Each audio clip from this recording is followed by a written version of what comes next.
저는 이 복음서를 이렇게 읽으면서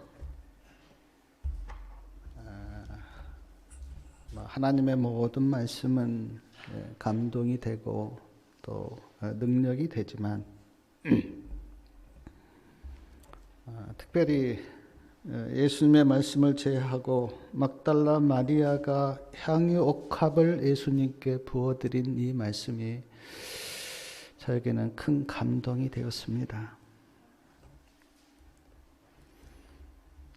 마태복음, 마가복음, 누가복음, 요한복음, 사복음서가 있는데 사복음서 모두에게 기록된 말씀은 그리 많지는 않아요.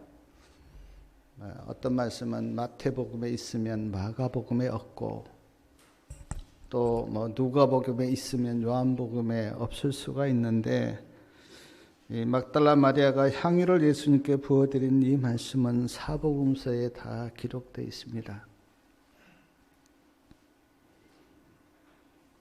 우리가 막달라 마리아 그렇게 부르는데 막달라는 사람 이름은 아니에요. 그때에 마리아라고 하는 이름이 참 많았습니다. 그래서 다른 마리아들과 구별하기 위해서 막달라 마리아, 그러니까 막달라는 동네 이름입니다. 어디에서 사는 마리아, 이제 그런 뜻이에요. 먼저 말씀의 좀 배경을 살펴보면 예수님께서 이제 십자가를 지시기 위해서 이제 마지막 길입니다. 마지막 길. 예루살렘으로 이제 올라가고 계셨어요. 자, 예루살렘으로 올라가는 길에 나사라고 살고 있는 베다니에 예수님이 들리셨습니다. 우리가 증언의 말씀을 보면 예수님은 여러 번 나사로, 마르다, 마리아가 살고 있는 그 가정에 들리셨죠. 근데 그 동네에 나병에서 고침을 받았던 시몬도 살고 있습니다. 그 동네에. 이 시몬도 나병에 걸렸는데 예수님이 치료해 주셨어요. 얼마나 감사하겠습니까? 예수님이 베다니에 오셨다고 하는 소식을 시몬이 한 동네에 있기 때문에 듣고 예수님을 자기 집으로 초대를 했습니다. 그리고 시몬의 집에서 예수님께서 이제 식사를 하고 계셨어요.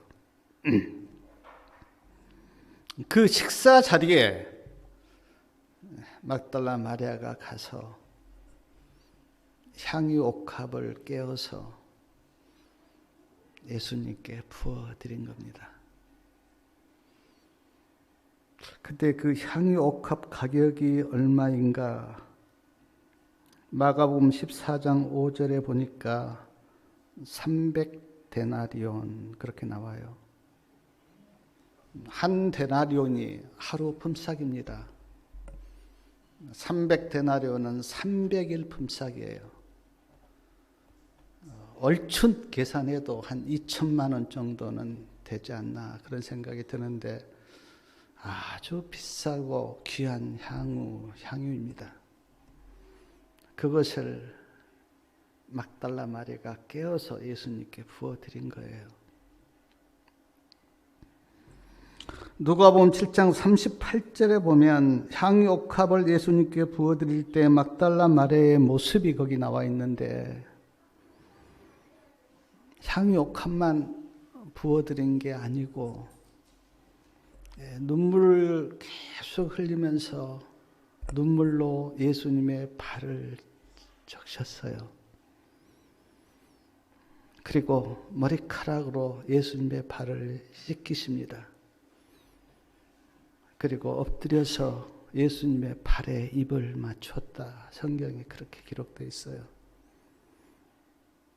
얼마나 그 막달라 마리아의 모습이 그 예수님을 사랑하고 예수님께 가 있는가 하는 것을 성경에서 보게 돼요. 근데 우리는 압니다. 왜 이렇게 막달라 마리아가 예수님을 그렇게 사랑하였는가? 성경에서 볼 때 두 가지 이유가 있어요. 하나는 요한복음에 보면 막달라 마리아가 간음하다가 현장에서 붙잡혔는데 그때 모세 율법에는 돌로 치라 그렇게 이야기했는데 예수님이 그 막달라 마리아를 구해 주셨어요. 그리고 우리가 알기는 7 귀신이 들렸는데 그 7 귀신을 쫓아내고 예수님께서 막달라 마리아를 고쳐 주셨습니다. 그 예수님의 은혜가 너무너무 감사한 거예요. 내가 어떻게 이 예수님의 은혜를 갚을까라고 생각하고 있는데 막달라 마리아가 어떤 소식을 듣습니까? 예수님께서 예루살렘에 올라가셔서 십자가에 못 박혀 돌아가신다고 하는 소식을 막달라 마리아가 들어요. 그 소식을 듣고 막달라 마리아가 아니 예수님이 돌아가시면 어떻게 하나? 그 은혜를 내가 어떻게 갚나? 예수님의 은혜를 그렇게 생각하는 중에 내가 가지고 있는 거 다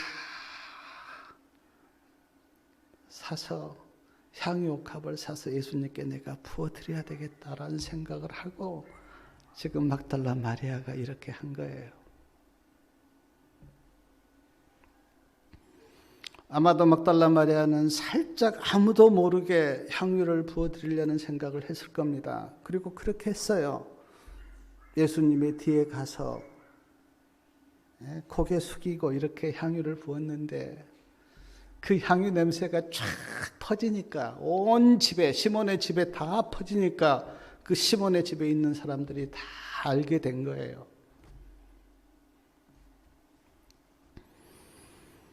제가 오늘 특별히 이 말씀을 들으면서 이 막달라 마리아가 온 마음으로 향유를 부었던 이 일에 대해서 그러니까 막달라 마리아는 내가 예수님의 그 받은 바 은혜가 너무 큰데 그 은혜를 어떻게 갚을까라고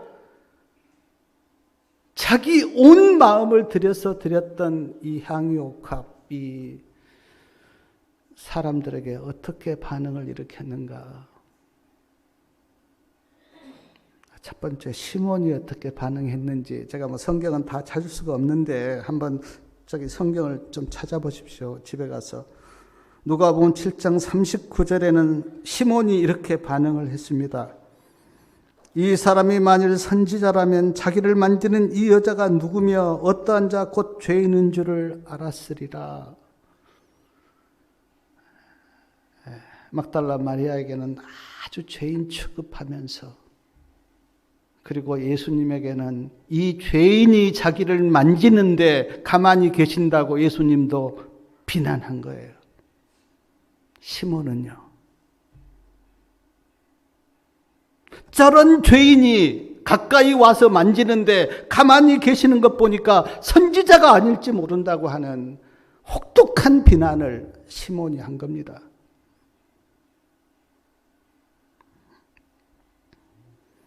그때 예수님께서 마음이 너무 아프시니까 성경에 보면 이제 한 비유를 들었어요.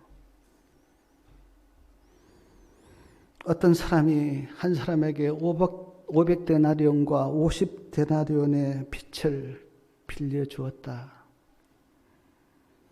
두 사람 다 빚을 갚을 능력이 없어서 탕감해 주었는데 어떤 사람이 더 사랑하겠느냐? 시몬이 대답합니다. 많이 탕감을 받은 자입니다. 예수님께서 내 말이 옳다. 근데 시대소망에 보니까 시대소망 566페이지에 보니까 시몬은 자신이 막달라 마리아보다 더 의롭다고 생각하였지만 예수님은 시몬의 죄가 얼마나 큰지를 보여주시려고 하셨다. 500데나리온의 빚진 자는 시몬을 가리키고 50데나리온 빚진 자는 막달라 마리아를 가리켰다. 그 이유가 뭐냐면 시몬이 막달라 마리아를 유혹하여 죄를 짓고 가끔 막달라 마리아를 때렸다는 거예요. 시몬이. 그것을 예수님이 다 알고 계시고 지금 이 비유를 든 것입니다. 그리고 누가복음 7장 44절부터 보면 예수님께서 시몬에게 이런 말씀도 하셨습니다. 내가 너희 집에 들어왔을 때 너는 나에게 발 씻을 물도 주지 아니하였다. 그러나 막달라 마리아는 눈물로 내 발을 적시고 머리카락으로 나를 씻었다. 너는 나에게 입 맞추지 아니하였으되 막달라 마리아는 내 발에 입을 맞추었고 너는 나에게 감람유도 붓지 아니하였지만 막달라 마리아는 향유를 내게 부었다. 예수님께서 시몬을 질책하신 거예요. 같은 은혜를 내가 주었는데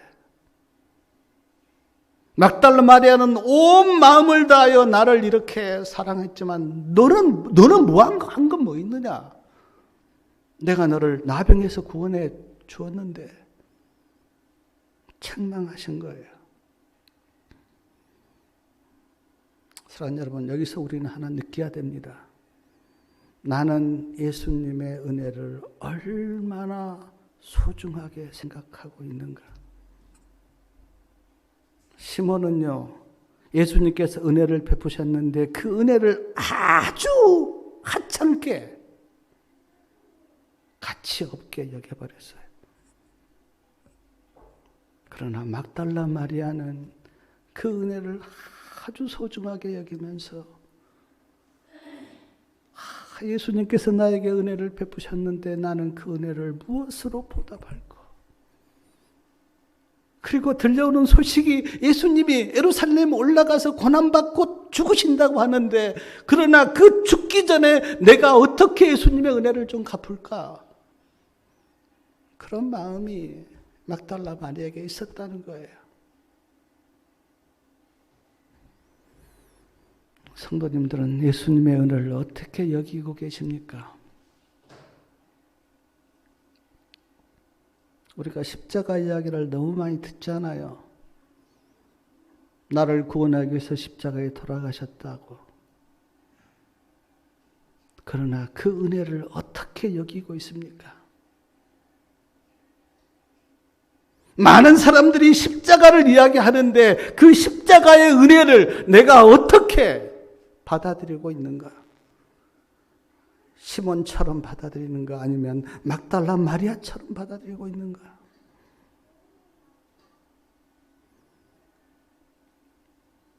너무 많이 십자가 이야기를 들었기 때문에 우리의 감각이 무뎌지고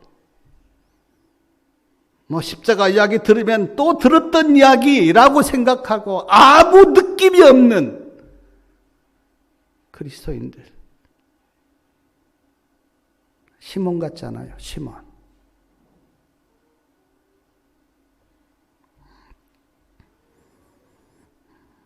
가룟 유다는 어떻게 반응하였는가? 요한복음 12장 5절 말씀에 보면 이 향유를 어찌하여 300데나리온에 팔아 가난한 자들에게 주지 아니하였느냐고 막달라 마리아를 책망하였습니다. 가룟 유다가 이 향유를 300데나리온에 팔아서 가난한 자들에게 줘야 되는데 왜 허비했느냐고 그렇게 책망한 거예요. 그런데 성경에는 가룟 유다가 이렇게 말한 것이 가난한 사람들을 생각해서가 아니라 돈깨를 맡고 있기 때문에 그 돈을 훔쳐가려고 그랬다고 성경에는 그 이유를 이렇게 이야기해요. 돈을 훔쳐가려고. 사랑하는 여러분, 자본주의 사회에서 살아가려면 돈이 필요합니다. 돈을 벌어야 해요.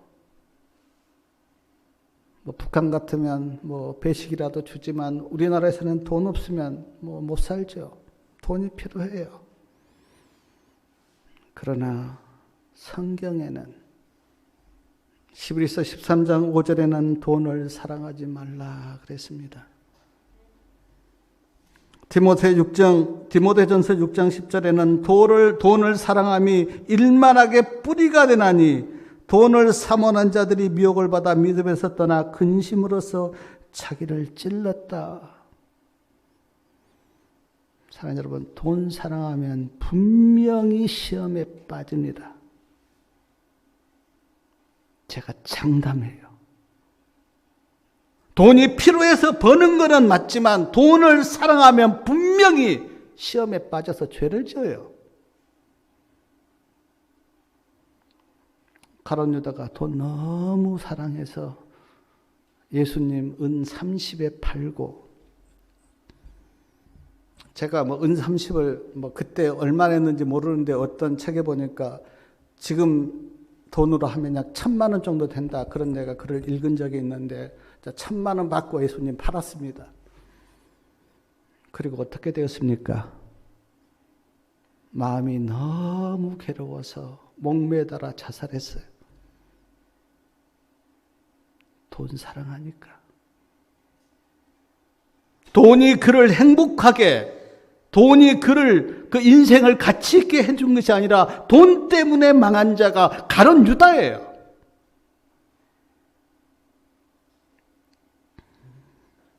제가 설교를 쓰면서 생각해 보기를 교도소에 있는 사람들이 생각났어요. 교도소에 수많은 사람들이 들어가 있는데 그들의 죄가 뭘까라고 생각하니까 제 생각에 한 반 이상은 돈과 연관이 있지 않을까. 사기죄, 횡령죄, 도덕질, 뭡니까? 이런 살인죄. 거의가 다 우리의 죄가 돈과 연관이 있는, 돈 때문에.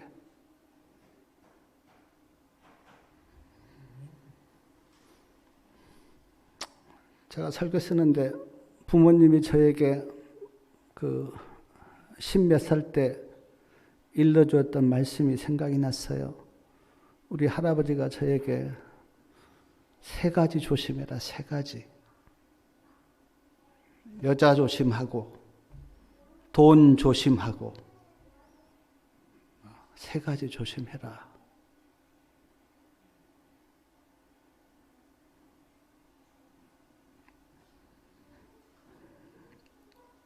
저는 지금도 그 할아버지 말씀이 마음에 이렇게 있어요.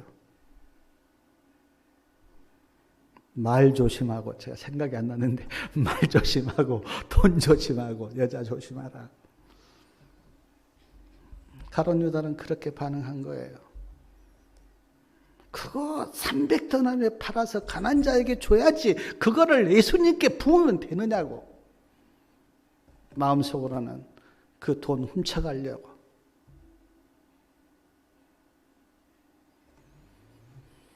사랑하는 여러분, 그리스도인은요, 최소한 그 마음이 예수님의 사랑과 은혜와 말씀과 천국과 부활과 재림을 바라보는 사람이 그리스도인이에요. 그리스도인이 돈을 너무 좋아한다, 분명히 그 사람은 믿음으로 못 삽니다. 돈은 필요해요. 그래서 필요한 만큼 있으면 돼요. 너무 돈 하다 보면요, 누가 그랬어요. 머리가 돌아요. 머리가 돌아요. 그래서 이성을 잃어버려요. 가룟 유다가 그런 케이스예요.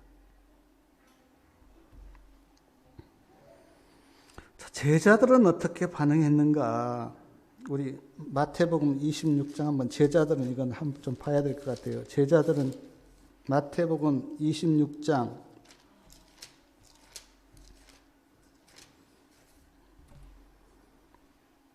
8절하고 9절 우리 같이 한번 읽겠습니다. 7절부터 읽을게요. 7절부터 읽어야 말씀이 확실하게 이해가 되니까. 마태복음 26장 7절부터 9절까지요.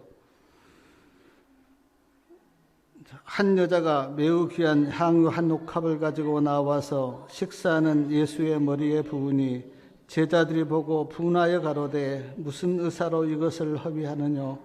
이것을 많은 값에 팔아 가난한 자들에게 줄 수 있었겠도다 하거늘. 제자들은 화를 냈습니다.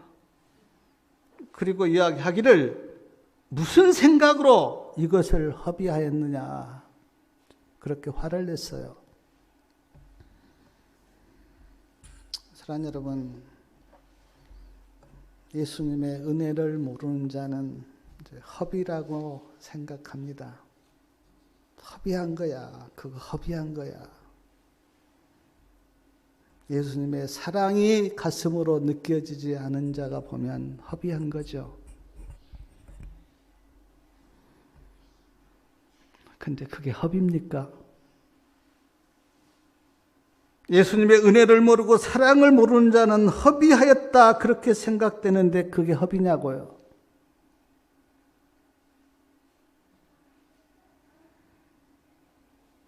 그러므로 제자들은 아직까지 예수님의 은혜를 모르고 있는 거예요. 그래서 향유 옥합을 드린 막달라 마리아의 행위가 허비한 것으로, 저는 시몬이나 가룟 유다가 이렇게 한 거에 대해서는 이해가 되는데, 제자들까지 이렇게 막달라 마리아를 분노하면서 왜 이렇게 허비하느냐, 그런 책망을 한 걸 보면 마음이 많이 아픕니다. 야, 제자들도 하나님의 은혜와 사랑을 가슴으로 느끼지 못하고 있었단 말이야. 가슴이 아파요.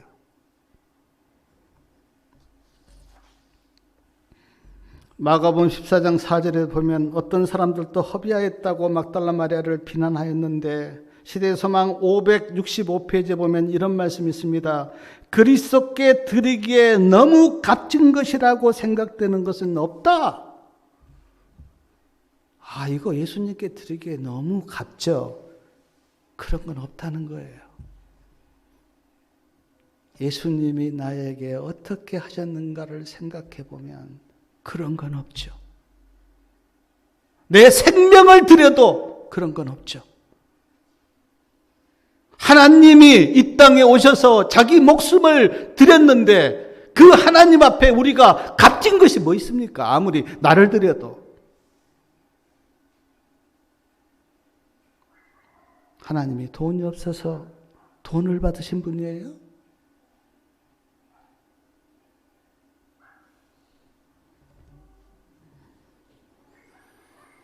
이 세상에 그 어떤 것이 예수님의 희생에 비교되고 예수님의 사랑에 비교되겠습니까? 그런 건 없어요. 그러므로 내가 뭘 좀 돈이 됐든 몸으로 이렇게 드리는 거에 됐든 그것 조금 하고 그렇게 목에 힘줄 필요 없고요. 그렇게 자기 자신을 나타낼 필요 없어요. 그거는 예수님의 사랑과 은혜에 비하면 아무것도 아니니까. 좀 헌신하고 희생하면 목에 힘주고 내가 이렇게 했다. 그 사람 아직 하나님의 은혜를 모르는 사람이에요.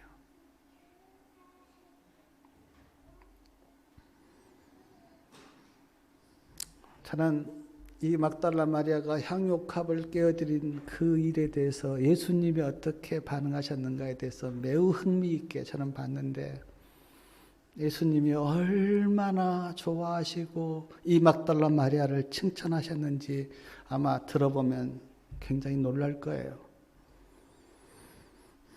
자, 마가복음 14장 6절 말씀 우리 좀 같이 한번 보겠습니다. 마가복음 14장 6절이요. 마가복음 14장 6절 우리 같이 한번 읽겠습니다. 예수께서 가라사대 가만두어라. 너희가 어찌하여 저를 괴롭게 하느냐. 저는 내게 좋은 일을 하였느니라. 자, 예수님의 말씀이에요. 내게 좋은 일을 하였다. 어찌해서 그 여자를 그렇게 괴롭게 하느냐. 가만두어라. 막달라 마리아는 나에게 좋은 일을 하였다. 참 예수님께 칭찬받는 막달라 마리아. 제가 설교를 쓰면서 여러 번 이 여자는 참 복된 여자야 라는 생각을 하고 제가 써놨는데, 예수님께 칭찬받은 막달라 마리아, 내게 좋은 일 했어. 그 8절이요. 8절 좀 같이, 마가복음 14장 8절 같이 한번 읽겠습니다. 저가 힘을 다하여 내 몸에 향유를 부어 내 장사를 미리 준비하였느니라. 저가 힘을 다하여 내 몸에 향유를 부어 내 장례를 미리 준비하였다. 제자들이 예수님의 장례 준비한 것 없고요. 막달라 마리아가 예수님의 장례를 준비했어요.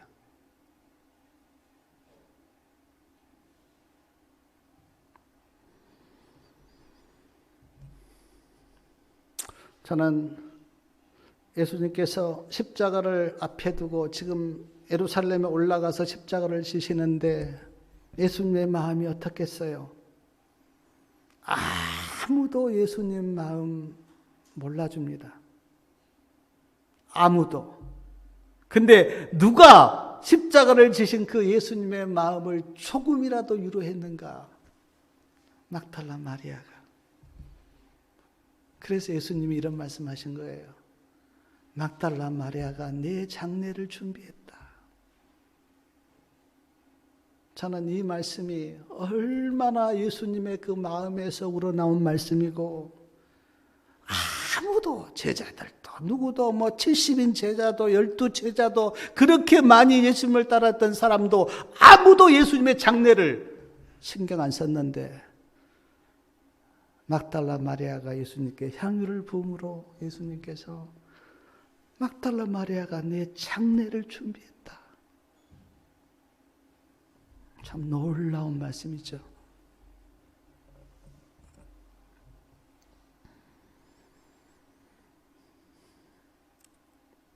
마가복음 14장 9절에 아까 우리가 읽었는데 9절 말씀 같이 읽겠습니다.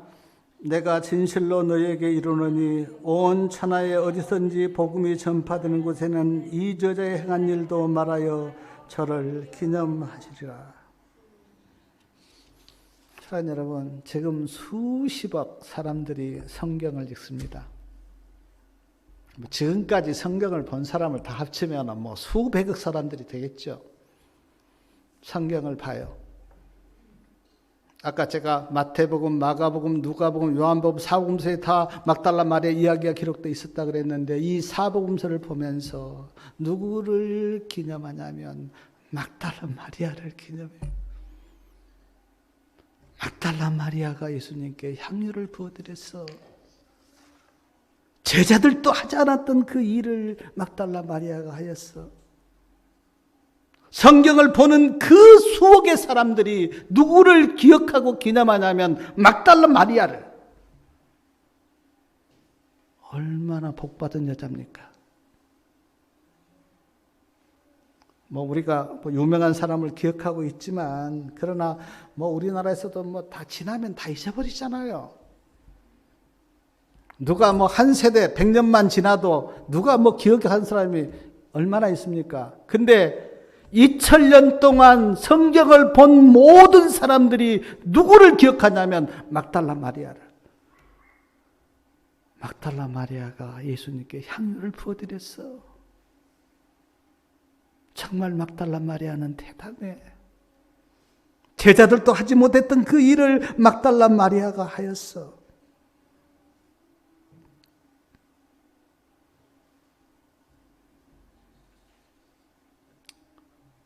참 사랑하는 여러분, 아무도 하지 못했는데요, 막달라 마리아가 예수님께 향유를 부어드린 일을 그렇게 보면서 예수님이 이런 말씀하셨어요. 저는 사랑함이 많은 때문이다. 내 죄사함을 막달라 마리아는 많이 경험했기 때문에 그래서 나를 사랑하는 거다. 그래서 저는 그 말씀 앞에서 우리가 예수님께 헌신하고 예수님을 위해서 사는 것은 뭐에 비례합니까? 주님의 사랑을 가슴으로 느끼는 것에 비유해요.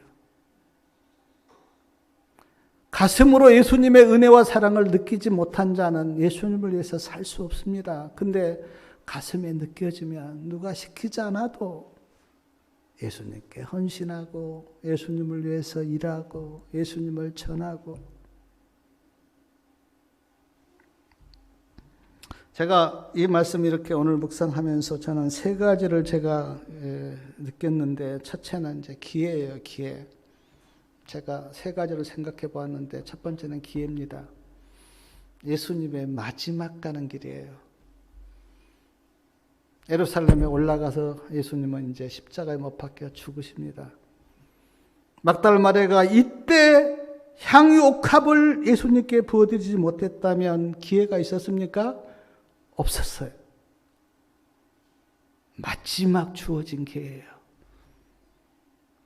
근데 막달라 마리아는 그 기회를 놓치지 않았고 예수님께 향유를 부어드렸어요.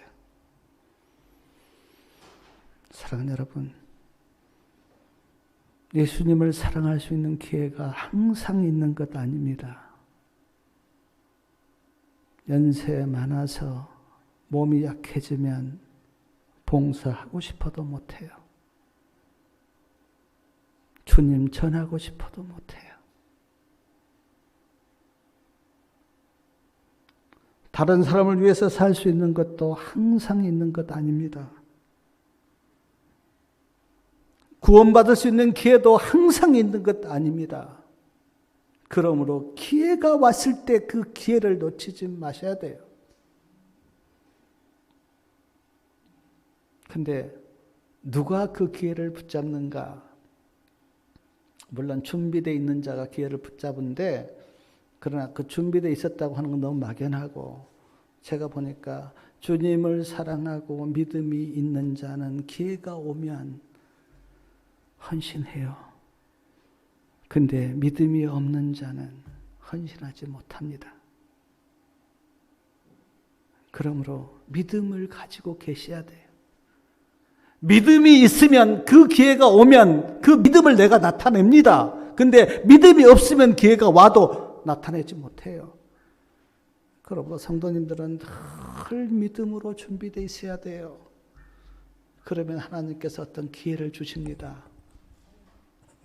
믿음이 있는 자는 그 기회를 붙잡아요. 막달라 마리아가 그런 케이스예요. 마음으로 예수님이 돌아가신다고 하는 소식을 듣고 마음으로 늘 준비되어 있었어요. 내가 어떻게 주님의 은혜를 내가 나타낼까? 기회가 왔잖아요. 예수님이 자기 동네에 오신 거 아니에요, 지금. 그러므로 믿음으로 준비되어 있어야 돼요. 그러면 예수님께서 부르시고 쓰시고 기회를 주세요. 사랑하는 여러분, 늘 기도하십시오. 주님, 내가 주님을 사랑할 수 있는 기회를 달라고, 주님을 위해서 살 수 있는 기회를 달라고. 그러면 주님께서 반드시 주십니다. 또 하나 제가 오늘 말씀을 이렇게 보면서 깨닫는 게 뭐냐면 사람들의 반응인데, 아까 제가 말씀드렸습니다. 뭐 시몬의 반응, 가룟 유다의 반응, 제자들의 반응, 사람들의 반응, 분노하고 책망하고 화내고 비난하고 그랬어요. 이 말씀 앞에서 제가 제 자신을 이렇게 보면서 우리는 어떤 사람이 예수님을 위해서 살 때 나는 거기에 대해서 어떻게 반응하고 있는가? 어떤 분이 이런 이야기 했어요. 우리 교회는 선교사가 많지 않지만, 그러나 다른 교회들은 선교사를 많이 보내잖아요. 아프리카도 가고, 이슬람 지역도 가고, 유럽도 가고, 몽골도 가고, 중국도 가고, 선교사 많이 갑니다. 예수님의 은혜가 느껴져서 내가 선교사로 헌신하려고 딱 가면 누가 제일 말리는가? 교인들이. 가지 말라고. 가면 고생한다고. 첫 번째 말린 게 부모고, 두 번째는 교인들이 말리고. 오늘 막달라 마리아가 향유를 부어서 헌신한 그 일을 두고 시몬이나 가룟 유다나 제자들이 비난한 것과 뭐가 다릅니까?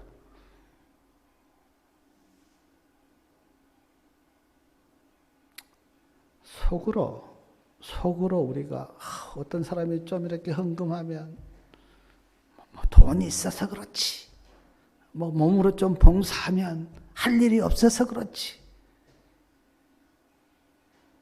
우리가 천성적으로 우리는 마음속에 교만과 이기심과 시기와 질투가 있기 때문에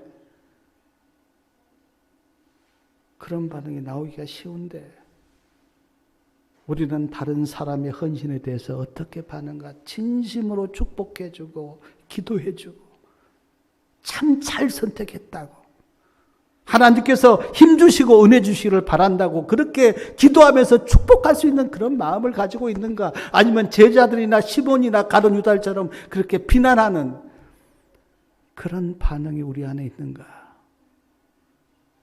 저는 말씀 앞에서 제 자신을 돌아보고,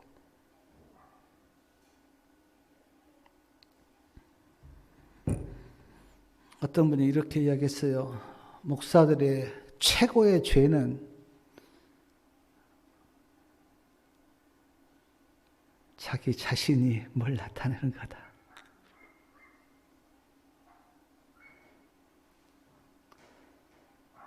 교회 크게 키워서, 우리 홍종사님 잘 아실 거예요. 교회 크게 키워서 자기 자랑하고,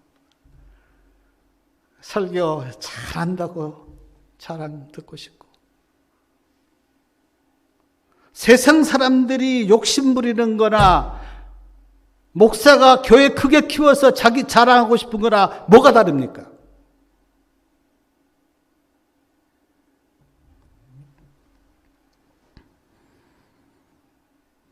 자, 여러분, 인간적으로 반응하지 마십시오. 그거는 믿음의 사람들의 반응이 아니에요. 우리는 예수님의 시각으로, 예수님의 마음으로 반응할 수 있는 그런 마음이 돼야 돼요. 그래야 그 사람이 예수님의 마음과 합한 마음을 가지고 있는 사람이에요. 또 하나 제가 오늘 말씀을 이렇게 묵상하면서 깨닫는 게 뭐냐면, 참 막달라 마리아는 어떻게 보면 참 불행한 사람이었는데 예수님께 향유옥합 사서 그렇게 부어드리면서 주님의 사랑을 그렇게 나타냈어요. 막달라 마리아나 우리 모두나 다 같은 구원받았고 같은 은혜 받았고 같은 사랑 받았는데 우리는 예수님의 사랑을 어떻게 나타내고 있는가? 제 자신에게 돌아봤어요. 제 자신에게. 물론 우리가 구원의 은혜에 대해서 너무 감사하죠. 그러나 우리가 예수님께 한 일에 대해서는 너무 초라하잖아요. 그러니까 제가 그 신앙하면서 제 마음을 보니까 늘 제 두 마음이, 하나는 너무 감사하고 찬양하고 하나는 너무 안타깝고,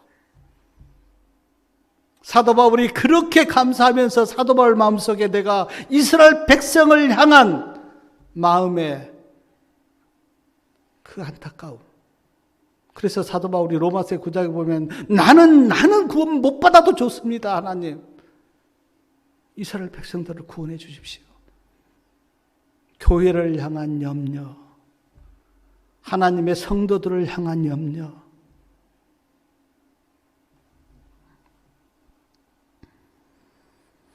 우리 말이 중요하죠. 말로 감사하고 찬양하고 그런 거 다 좋습니다. 그러나 말보다 더 중요한 것은 내 삶으로 나타나는 믿음이에요. 막달라 마리아는 말로 하나님을 찬양하지 않고 자기가 향유옥합을 사서 드립으로. 우리는 어떻습니까? 그냥 늘 말로만 하는 거 아니에요?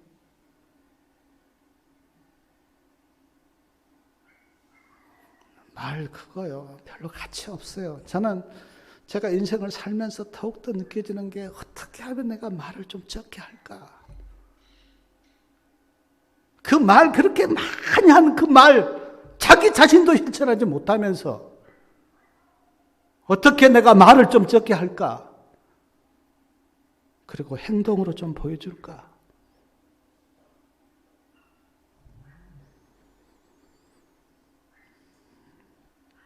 저는 막달라 마리아가 그 죄사함의 은혜에 너무 감사해서 향유옥합을 드리는 이 말씀 앞에서 사도 바울 생각도 났어요. 사도 바울이 예수님 핍박하다가 구원받고 너무 그 은혜가 감사하니까 평생 동안 주님을 위해서 살았던 사도 바울이 디모데전서는 디모데후서를 가장 늦게 썼고 그 다음에 디모데전서를 늦게 썼는데, 그러니까 사도 바울이 순교하기 바로 전에 그렇게 쓴 책인데, 그 책에 나는 죄인 중에 괴수입니다. 그러나 하나님이, 예수님이 긍휼을 베푸시고 오래 참아서 나를 믿는 자의 본으로 삼아 주셨습니다. 그 사도 바울의 고백이 생각이 났어요. 이런 말입니다. 나는 죄인 중에 괴수인데 예수님이 나에게 긍휼을 베푸시고 오래 참으셔서 나를 구원했습니다. 그러므로 아무도 내가 죄가 많아서 구원받지 못한다 그런 이야기 마십시오. 아무도 예수님의 긍휼이 부족해서 내가 구원받지 못한다, 예수님의 오래 참으심이 없어서 내가 구원받지 못한다 그런 이야기 하지 말라고. 나를 보라고. 나 같은 죄인도 괴수인데, 죄인 중에 괴수인데 예수님이 나를 긍휼히 여기셔서 나를 구원하셨다고 사도 바울이 순교하기 전에 그렇게 고백한 거예요. 베드로도 생각이 났는데, 베드로가 얼마나 예수님 3번 부인했잖아요. 근데 예수님이 신문 받고 있었을 때 베드로가 이제 그 앞에서 부인했잖아요. 예수님이 그거 다 들었고 봤거든요. 그리고 베드로가 고개를 딱 들어보는데 예수님이 자기를 보고 있는 거예요.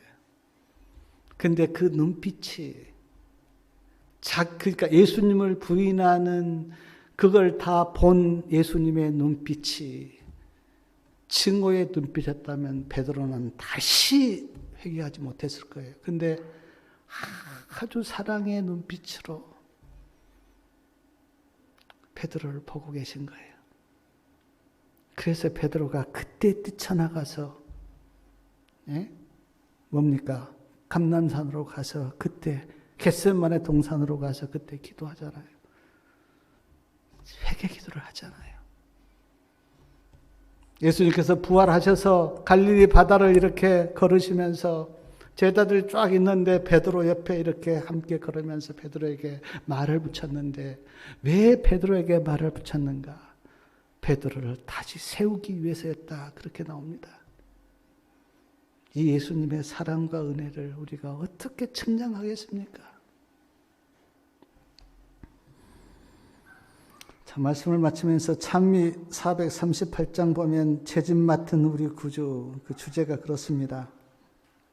죄짐 맡은 우리 구주예요. 438장이요. 이 찬미가를 작사한 요셉 메텔리카 스크리본, 제가 이거 읽어보니까 이분이 아주 훌륭한 가문에서 태어나서 공부도 많이 했어요. 그리고 좋은 여자를 만나서 결혼하려고 하는데 갑자기 그 약혼녀가 익사한 거예요. 마음이 너무 괴로워. 이제 그 뭡니까? 어디예요? 그 사관학교 들어갔는데 몸이 약해서 또 중퇴했어요. 캐나다도 이민 가서 거기서 또 살면서 또 한 여자를 만났는데 또 그 여자는 결핵으로 시름시름 하다가 또 죽었습니다. 마음이 너무 힘든 거예요. 그러나 예수님을 믿기에 예수님 붙들고 열심히 불쌍한 사람을 도왔습니다. 그래서 사람들이 이 스크리본을 뭐라고 불렀냐면 산상수훈의 말씀대로 사는 사람, 그렇게 불렀다 그래요. 그리고 한 번은 어머니가 멀리 이제 계시는데 어머니가 아픈다고 하는 소식을 듣습니다. 그리고 어머니를 위해서 깊이 기도를 해요. 하나님, 우리 어머니를 고쳐달라고. 우리 어머니 고쳐주시면 내가 더더욱 하나님을 위해서 살겠습니다. 그렇게 기도하는데 갑자기 마음에 평안이 임하면서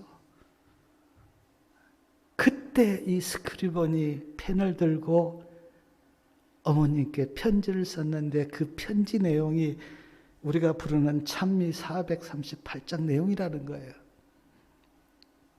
제가 처음에 이렇게 읽어봤는데 뭐 똑같지는 않지만 제가 가사를 이렇게 읽어 들으면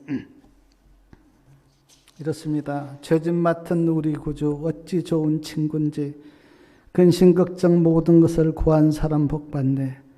주께 구하지 않는 거로 복을 얻지 못하네. 사람들이 주님 앞에 어찌하니 구하나. 시험 걱정 모든 괴로움 없는 사람 누군가 부질없이 낙심 말고 기도드려 구하세.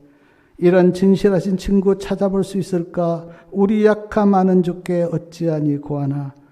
근심되는 중한짐을 안 잊은 자 누군가 피난처는 구주 예수 기도드려 구하세. 세상 친구 멸시하고 너를 조롱하여도 예수 품에 편히 안겨 위로하심 받겠네. 어려운 상황에서 스크리보는 하나님께 기도하는데 하나님의 평안이 마음에 밀려오는 거예요. 그래서 지금 이렇게 그 가사를 기도하십시오. 하나님께 기도하십시오. 그러면 복을 받습니다. 예수님의 품에 편히 안길 수가 있습니다. 그렇게 지금 기도한 겁니다. 사랑하는 여러분, 막달 마리아 좀 깊이 생각해 보십시오. 예수님의 은혜가 너무 커서 향유 옥합을 사서 예수님께 부어드리고 울면서 머리카락으로 발을 씻긴 그 여인 막달라 마리아. 그것 좀 마음에 깊이 생각하면서 우리도 우리에게 베푸신 그 예수님의 은혜를 기억하고 우리도 어떻게 그 예수님의 은혜와 사랑에 내가 보답할까? 그것이 뭐 보답이 아니죠.